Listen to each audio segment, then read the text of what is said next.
कलायत विधानसभा में जाट चेहरे पर दांव खेलना क्यों है भाजपा की मजबूरी।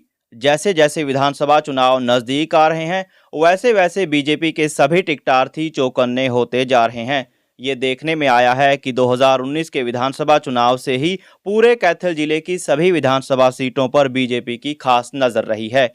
इसका एक कारण ये भी है कि आजाद उम्मीदवार से लेकर अलग अलग पार्टियों का आधार माने जाने वाली कैथल जिले की सभी विधानसभा सीटें अपने आप में खास हैं। लेकिन इस बार के विधानसभा चुनाव में खास तौर पर कलायत विधानसभा की सीट ही बीजेपी के लिए गले की फांस बनी हुई है।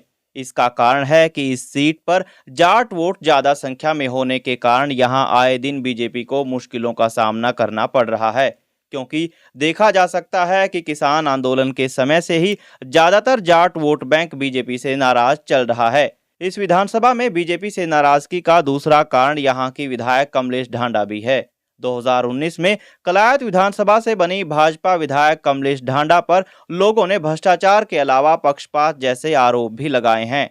अब सवाल ये उठता है कि इन सारी चीजों को बुनाने के लिए बीजेपी कलायत विधानसभा में किस तरह की रणनीति तैयार करने वाली है। कलायत विधानसभा के लोगों का मानना है कि इस बार भी बीजेपी कलायत विधानसभा को जिताने के लिए किसी जाट चेहरे को ही मैदान में उतारेगी। लेकिन इस बार कलायत विधानसभा से बीजेपी का प्रत्याशी पुराने की बजाय कोई नया चेहरा होने की संभावनाएं जताई जा रही हैं।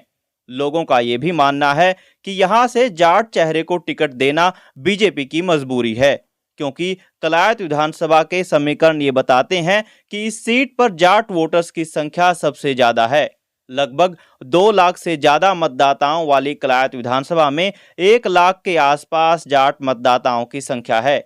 इसीलिए ये माना जा सकता है कि बीजेपी के लिए जाट वोट बैंक को साथ लिए बिना इस विधानसभा सीट को जीत पाना मुश्किल होगा। अब इन सारे समीकरणों को ध्यान में रखते हुए ये कहना कोई गलत नहीं होगा कि इस बार कलायत विधानसभा से भाजपा ना चाहते हुए भी किसी जाट चेहरे पर ही अपना दांव खेलने पर मजबूर होगी, क्योंकि इस बार के विधानसभा चुनाव में बीजेपी के लिए एक एक सीट मायने रखती है। अब कलायत के अंदर वो जाट चेहरे कौन कौन हो सकते हैं जिन पर बीजेपी अपना दांव खेल सकती है, उन सबका जिक्र हम अपनी वीडियो के अगले भाग में करेंगे। अब आपका इस पूरी चर्चा पर क्या मानना है, हमें कमेंट में अपनी राय दीजिए। फिलहाल कैथल बैग न्यूज के साथ इतना ही।